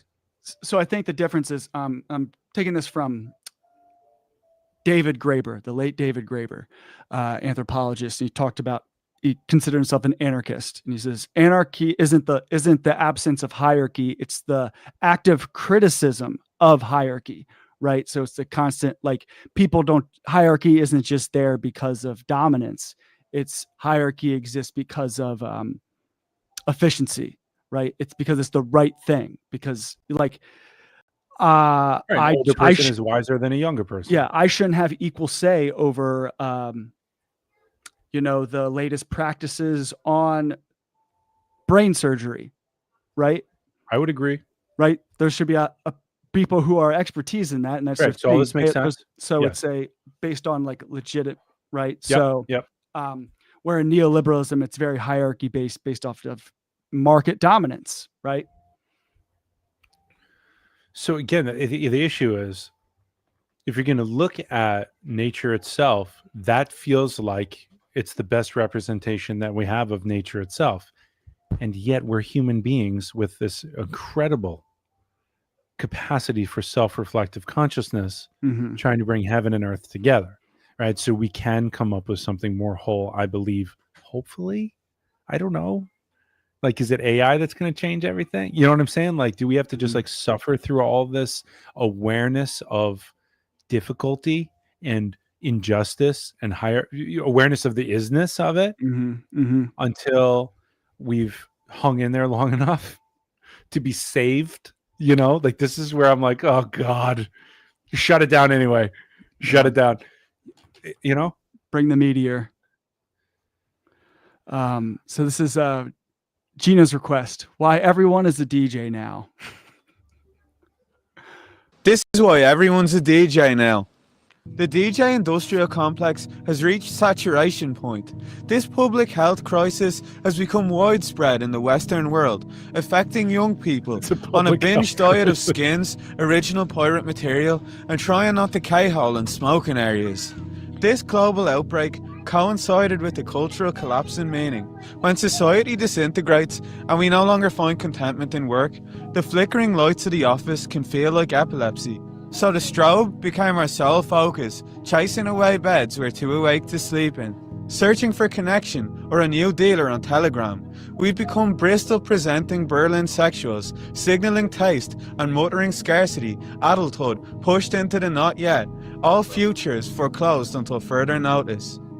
Realising our dreams have been made hollow, we're stuck in post-aspiration, where the promise of progress becomes a practical joke, and ambition becomes performance, climbing a ladder that leads us to nowhere. Disenchanted by the promises of a rewarding career, and our hopeful parents who still think we're superstars, the DJ is a generational symptom of millennial disillusionment. And now, we're beat-matching jungle on the edge of the end, with our hands in the air to catch the sky when it falls. Meritocracy taught my generation that ambition would liberate us, but with doors too heavy to open and dreams too outdated to realise, hedonism held us in the absence of contentment. So we scratched impulses and gave up finding freedom to snort coke off the keys to the kingdom, because sedation is first cousins with forgetting. Forgetting we only live for the weekend because we hate our job, and that our hope for the future is a hope from another century, and a toothache in the land of milk and honey still rots the inside of your mouth. You're meant to take blue punishers in halves. Every generation has That its ecstasy. type. My ancestors had colonialism, our parents had consumerism, and now we have DJs. USB attached to their keychain. They think their USP is their ADHD, but when we turn down their KRKs, their true diagnosis is stage 4 individualism, a terminal condition where everyone's on stage and there's no one left in the audience. A collective come down from being told we were special, performing uniqueness in similar ways. Our dreams became speckled, ears still ringing when the rave shut down, and we all forgot to stop dancing. Hungover from a world that told us we could be anything, we decided to be DJs. We don't create our own music, we curate playlists, recirculating signs that will make people think we're cool. And we do this through the labels we wear, the books we read, the people we hang out with, and the opinions we parrot. The DJ figure, ruled by the same logic, is just another celebration of self. That was loud. Yeah. Far from their communal roots, the DJ is sign value in an image society. They're the product, and the music is just background noise. With this constant battle for visibility, we're all glued to our social media screens, stuck in performance mode, showcasing our greatest hits. The work of making our lives look aesthetic is a demand we've all internalized. And when we have a desire to be seen, without the skill to learn an instrument, we all become DJs. My generation grew up in the moment after the encore.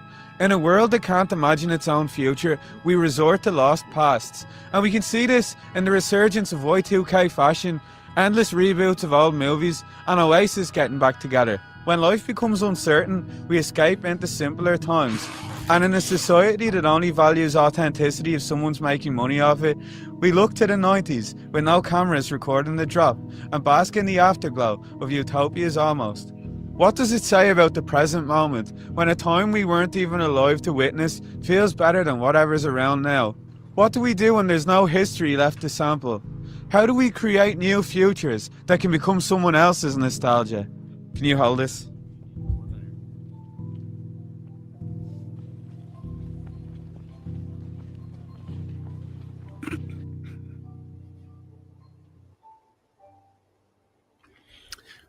Sobering, you know, in a Uh, good way, you know, when you just kind of see it for what it is. Yeah. It's obviously not the whole thing, right? Yeah. But when I hear that, it's another, he's talking about like another symptom of a culture that is unable to imagine a world better than this. And so and as things are breaking down, as you see fascism rising all over the West, in the United States and Europe, you know, the reactionary right wing coming, we feel like we're collapsing. So we look back to before things were like this. That's what they say. Actually, sometimes nostalgia is a tool of fascism. Remember did you watch the South Park season for the member berries? I did, but I remember exactly what it was only because Right. I was in college at the time and everyone was going. It was after college. No. College, Well, okay. Well, it was my college roommate then that was in my ear with it all the time. Okay. That's why I'm conflating. Yeah. But yes, I know what you're talking Yeah. about. Like, And remember when things were good? We should go back to that. right, go back to that. Right. Yeah. And how's that working? Right. Yeah. That's the thing. Like what we need, like we can't go back. There is no going back. You can go forward with what is and build something new. We can't go back. And attempts to go back will end like, well, it's a snake that eats its own tail. Right. Because that's what people don't realize, like people who like may identify as like or like this immigration thing was like, yeah, because there's like it's a monoculture. Like most white people wouldn't even fit the narrow definition of what is like an acceptable American Christian. Mhm. Right. It's such a mono, because like who decides what was the right thing that we're going back to? So this is another reason why, if you know how reality works, you would notice when you wanted to go back to something and you'd see the intelligence in that and you'd see, oh, this is futile. But I can throw a 70s party, throw some bell bottoms on, some high platform shoes. We could disco a little bit and have a good time, you know, for a night, a couple nights a year, kind of thing like that. Right. But if I try to turn this into a hyper realistic simulacrum, it's a problem. Mm-hmm. You know what I'm saying? And it's in that territory, right? Yeah. I try to use that language as much as possible just for fun, but it feels like it's in that territory. And like it's no different than a strategy, meaning strategies get you through life. But if you use that same strategy for everything, it's a problem, right? Like when I was younger, I looked around at my crazy life and I was like, I'm going to be strong. And I would just always be strong. And then there will never be any problems. That's it. Like I must have been like 5 or 6 or something, right? And then here I am like 26 years old, unable to care for myself because there's no place for weakness. I can only be strong. And so I got sick for 7 years because I didn't know how to take care of myself because I always had to be strong. You know what I mean? It's like that strategy was not working. You know what I'm saying? It's like, no, Tim, you have to learn how to be weak so that you can get strong again. You know what I mean? That's your strength, you know? And it's just a whole thing. Like we all go through this, right? So I get it, man. I see it as a strategy. You know, and a complete lack of fundamental understanding of how things work. You know, like life is a spiral, right? You talk about this, you like that line, right? History doesn't repeat, it rhymes. Right? And how do you know this, right? You spin and spin and spin, and you don't get anywhere in your life because there's something unconscious that's still playing out. Simply put, you're going through these same cycles. It might be with different people, different contexts, and so on, but it's the same thing. You and I know what we're talking about when you're spinning. When you get back into the healing spiral of life, you can encounter, like you hear this all the time in healing, where someone's like, gosh, you know, I thought I worked through all this 10 years ago or something like that. I thought I was done with this. And it's like, well, you were at that time. You worked through everything that you needed to. Then you went and you spiraled through the rest of your life. And now you're coming back to this because there's something left about it for you. And you couldn't deal with that because you hadn't had a larger understanding of life. So there's no place for this other stuff to reintegrate into your life, right? And that's the spiral. So you're not spinning if you're coming back to something when you can feel it qualitatively in that way, right? Does that make sense? You know? Yeah.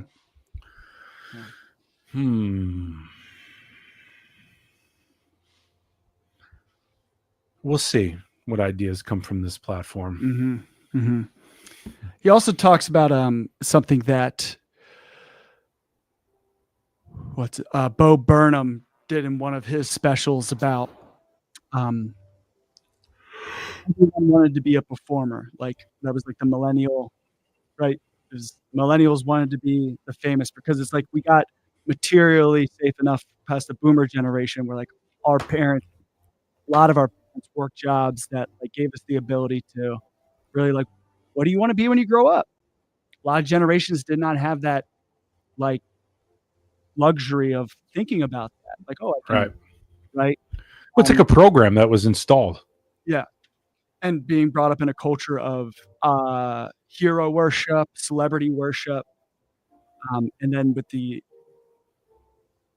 injection of social media, right, where you can be in contact with everybody all the time, Mhm. a lot of people fall into the performance, right? Everyone's performing all the time. Everyone wants to be the star. And I've fallen in parts of that in my life where I was like on social media all the time, right? Wanting to gotta post about everything, gotta update everybody, right? As if everyone is paying attention to me all the time, right? And so kind of in a culture of hyper individualism, it fits right into that, right? And it creates like, oh, here's a way I can be a performer, a DJ.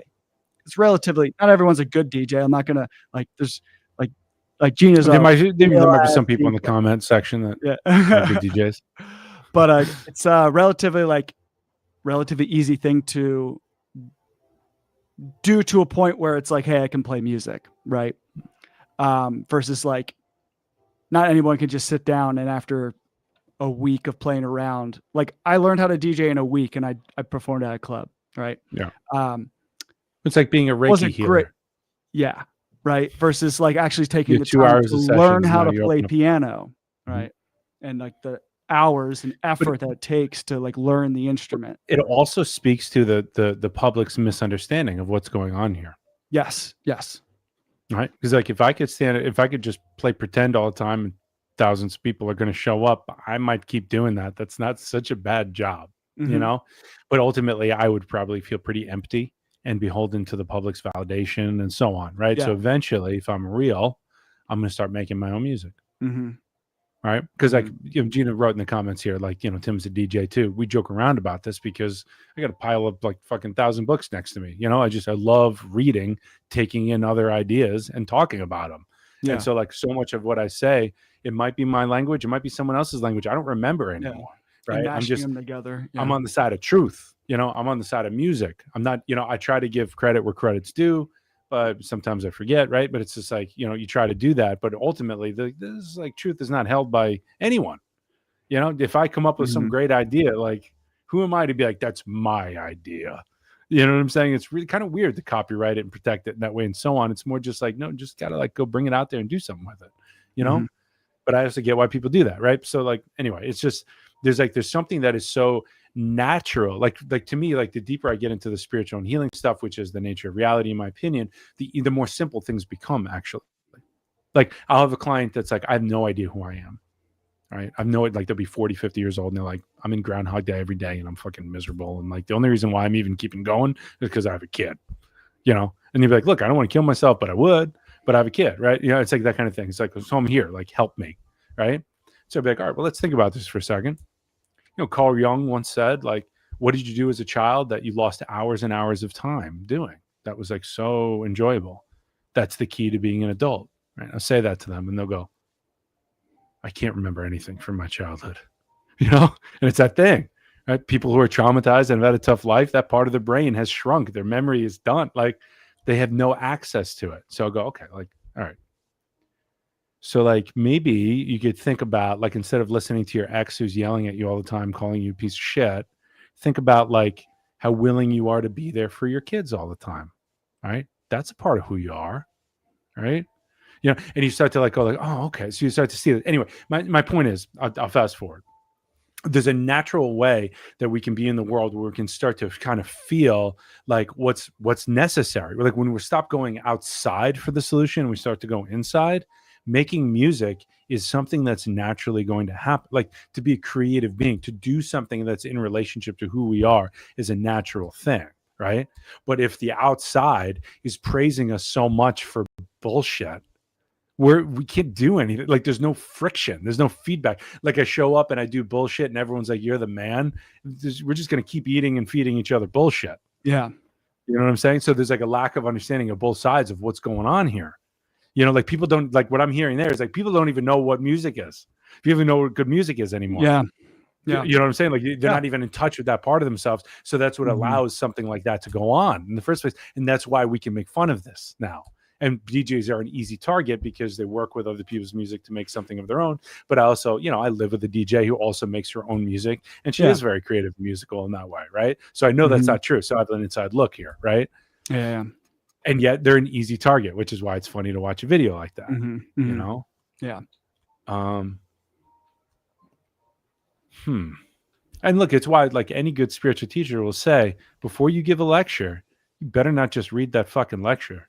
You better rewrite that thing, and you better like find your own voice for it. And after you do that, you can read the lecture as it was before if you want.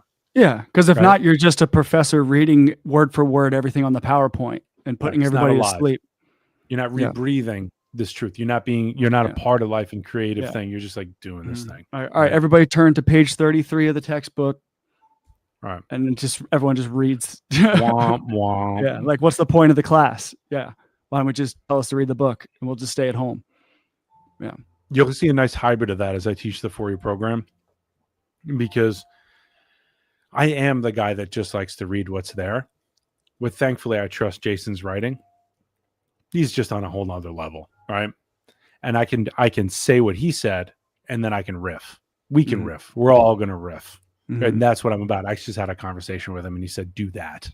Because I was like, dude, Jason, I don't want to rewrite these lectures. I don't like it. I was like, I'm changing so much all the time. But if I rewrite it right now in 3 months, it's going to be a totally different thing. And I think it'll be good work. But I think in terms of everything else I'm doing, it's kind of a waste of time. He was like, you know what? He's like, read the lecture as it is and then do your thing. Just riff, you know? And so there's something about that too, right? Mute standing on the shoulders of giants, right? Like the truth is the truth. If somebody found a way to transmit the truth or a great song, you don't need to fuck that up or get rid of it or change it. You can play that song and then add to it, because that adding to it reflects our relationship to it now in the present moment. You know what I mean? It's another way of rebreathing it. You know, there's all different ways to honor something that's true and awesome. All right. We don't need to reinvent the wheel.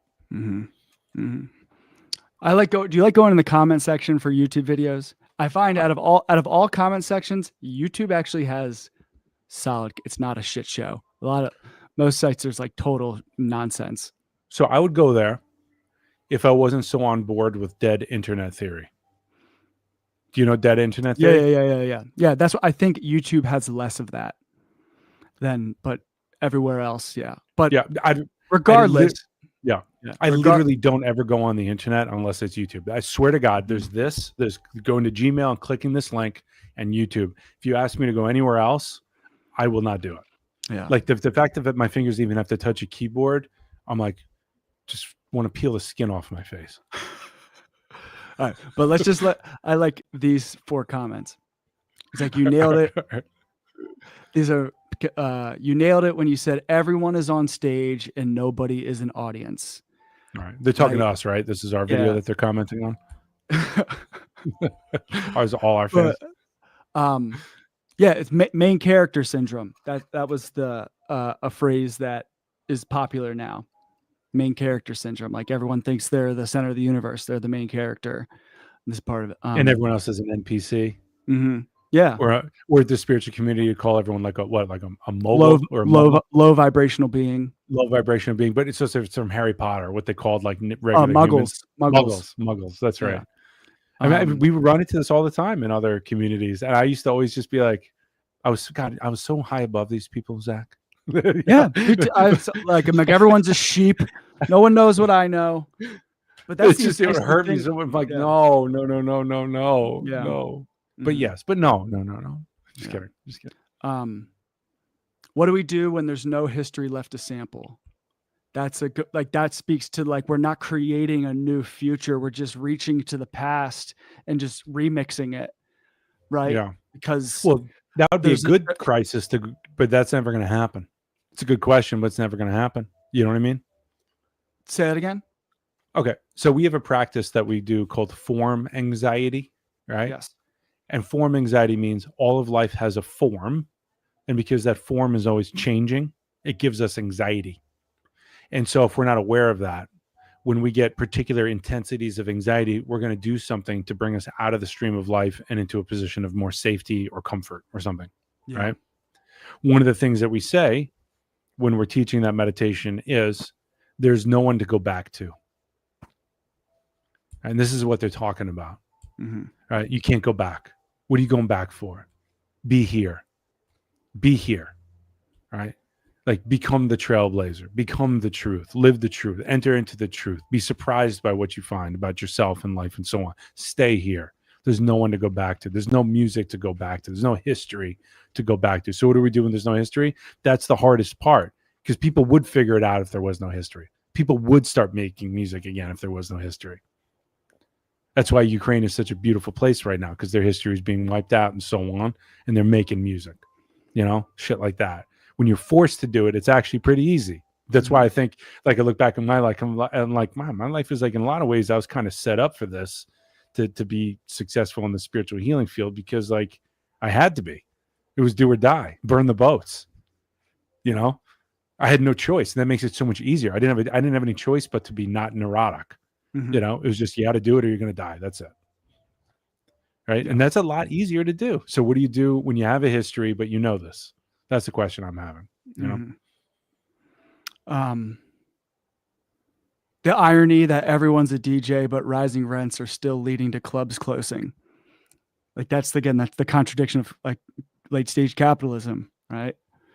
The source of where this thing was born from is being wiped out. Because so this is like the natural ending of a business cycle, if you will.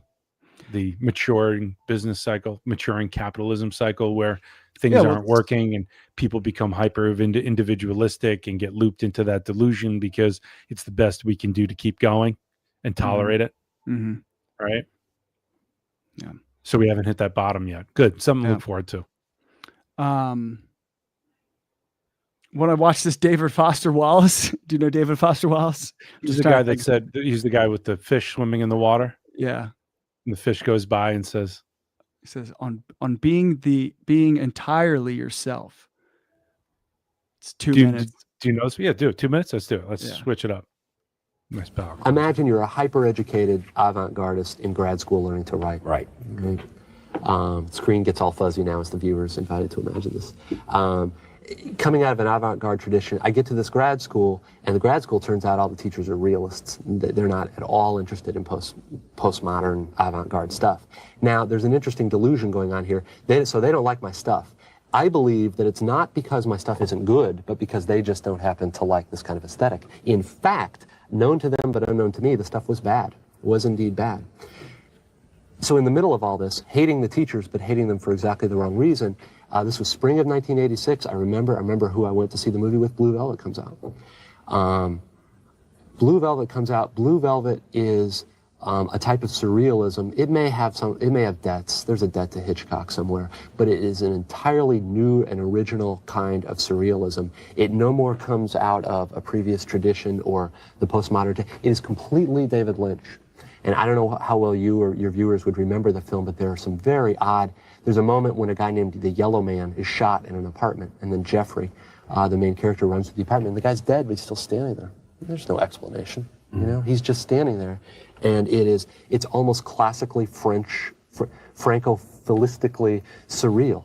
And yet it seems absolutely true and absolutely appropriate. And there was this, I know I'm taking a long time to answer your question, there was this way in which I all of a sudden realized that the point of being postmodern or being avant-garde or whatever wasn't to follow in a certain kind of tradition, that all that stuff is BS imposed by critics and camp followers afterwards, that what the really great artists do, and it sounds very trite to say it out loud, well, what the really great artists do is they're entirely themselves.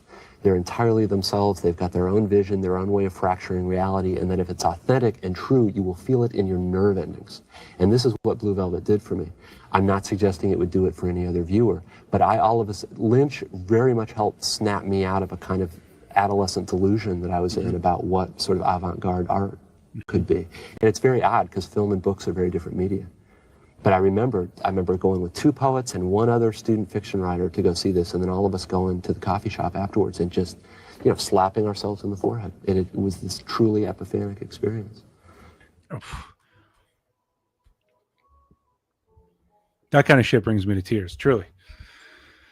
That's what I'm talking about in terms of what I'm after, when I'm trying to find that thing to transmit to people, to bring them to that fundamental place where you can be in relationship to life as it is in the most fundamental level. Because the automatic unfolding from that is for you to be yourself and live yourself.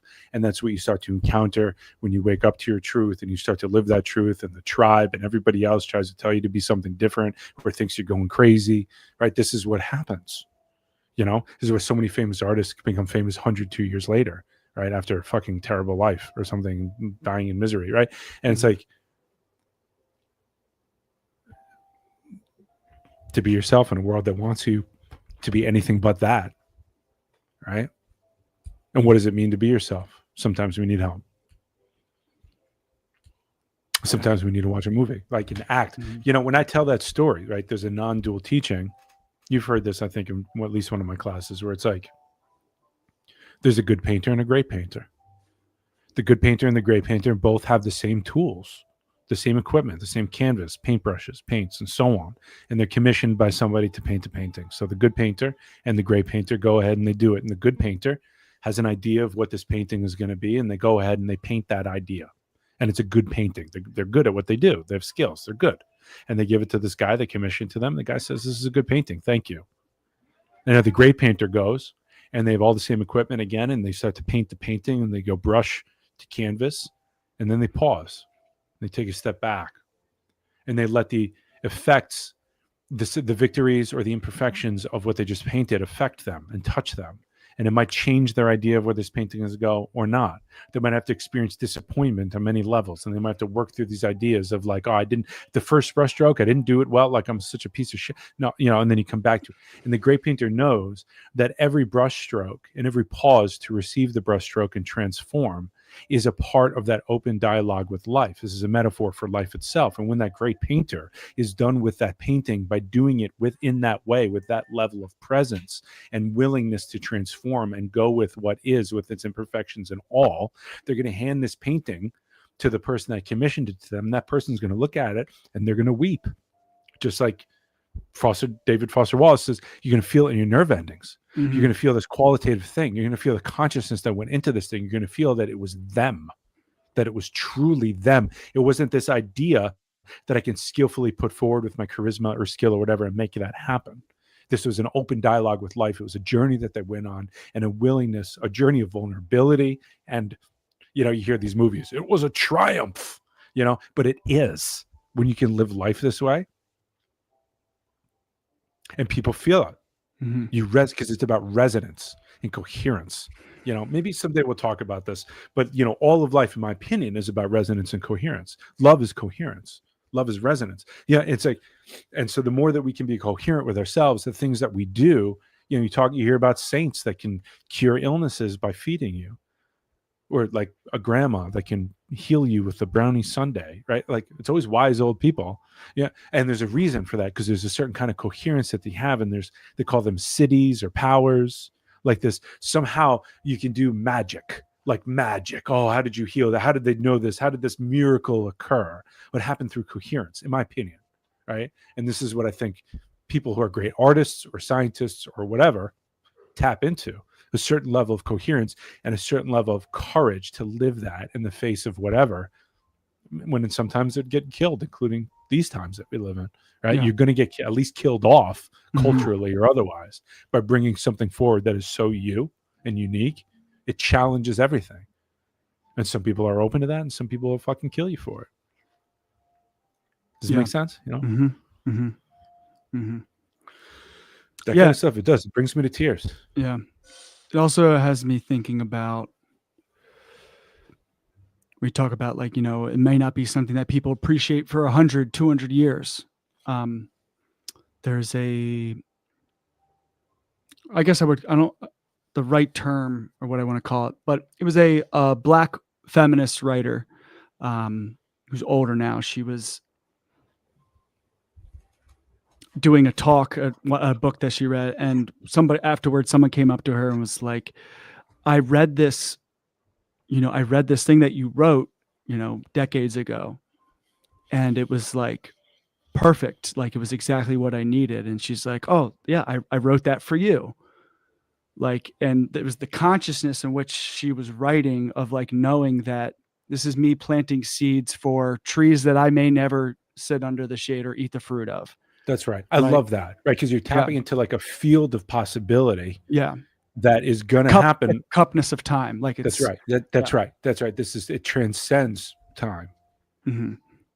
And you're doing something that is, we've said all the words. Like when you're true to yourself, you transcend time.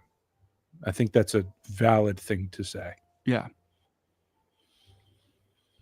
Yeah. And I love that. Because I in my 20s, I'd hear something like that and I'd be like, fuck off. You know what I mean? Like I didn't get it. Mm-hmm. Oh, you wrote that for me. Okay. Thanks for writing that for me. Mm-hmm. Like not quite realizing that I fit into a particular potentiality that can manifest all over the world and universe and so on. And this person was so in touch with that they put something into form that would help me when I was able to see that. Mm-hmm. When I was able to actually receive it, the teaching was there. The art was there. Right? Yeah. I love that. Yeah. And I think that's the level of consciousness that, go back to neoliberalism is unable to get into because it can only, and this is the limitations of the market. The market does not consider long-term stability, right? It just can't, right? So this level of consciousness where we're able to build a world and make decisions about how we organize ourselves for, the children, our generations of people that we will never, like, we're not going to benefit from these things, right? Putting these things in place for decades from now that will come to fruition, right? And having if we could get to a society of that's how we view the world, right? We're planting trees for that which we will never, be able to enjoy the shade of or eat the fruits of. It's not for us, it's for them. And for us at the same time. Mm-hmm. And I guess what does the market do? It says it hopes, I suppose, if it cares at all, it hopes that those of us with abundance will do that. And those of us that are struggling don't have to. Mm-hmm. But that doesn't happen very often, huh? Mm-hmm. All right, so is that the assumption, I'm assuming, right? Because that's what I would think. Like to make sure, if I wanted to say, oh, the market's okay, it's just the people. The assumption of a like libertarian philosophy is that if everybody acts in their best self-interest, it will be the collective self-interest. So again, if we all started at the beginning in the Garden of Eden, right? And it's just sort of like, go. Mm-hmm. And everybody knew to start in your own self-interest in that way. How do you think that would play out? Yeah, immediately turn to chaos. Everyone would be murdered, and there's some guy on top banging every girl. But also but it's not true self-interest. That's the thing, because this is so like we think it's self-interest, but it's a very narrow scope of what self-interest is. Right. So if everybody operated in their own self-interest, understanding that their self-interest had everything to do with the codependence and interdependence of life, go. How would that go? A little different. Think so. Yeah. All right. So we need schooling. Yeah, we need education. Schooling and education. Yeah. All right. Like true, honest education. But right, because everyone has a fucked up idea of what self-interest is, that's dualistic, not non-dual. Mm-hmm. Well, that's going to perfectly manifest in the separation of life that we see today. Mm-hmm. If everyone knows that we're all a part of this thing together, and what I do to one person or myself hurts everybody, it's a different situation. Mm-hmm. And it's another situation when I know that in my blood and my bone, and there's nothing I could do. I know I have to brush my teeth tonight because my daughter relies on me and I can't get sick. Some like little things like that, right? Mm-hmm. But that knowing holds you with a certain kind of discipline, right? It's like you can't go too far beyond that. If you don't have that kind of holding, any kind of suffering or whatever, like we're gonna just try to feel better. Yeah. Right. We're not gonna stick to that. We're gonna stick to like what's best for me because this isn't working. Mm-hmm. Yeah. Good stuff, man. Yeah. It's it's bringing up a lot of ideas about like what, because again, as I get older, I'm going to have more of an opportunity to put things together that I think will be helpful. That probably I don't want to just like write books and do shows. Again, I don't want to just talk about it. Yeah, I want to be about it. Got to do some experiments. Mm-hmm. Starting with my daughter, I suppose. We'll see what happens. So, what's cool, up? How man. much time you got? You want to keep going, or what are you thinking? I think this is a good spot to stop. It good to feels whole. Mhm. Feels whole. All I'm right, going to man. check out this book here. Cool. How to Carry What Can't Be Fixed. To be fixed. A Journal for Grief. See, I feel like I know all this already, but I'm so blown away by the pain around Hanuman that I need someone to guide me through it. We'll see what happens. Well, I if think ever that's open up. isn't that like the difference of like, yeah, you can know it all intellectually, right? But going through it, to integrate it. that's life. That's right.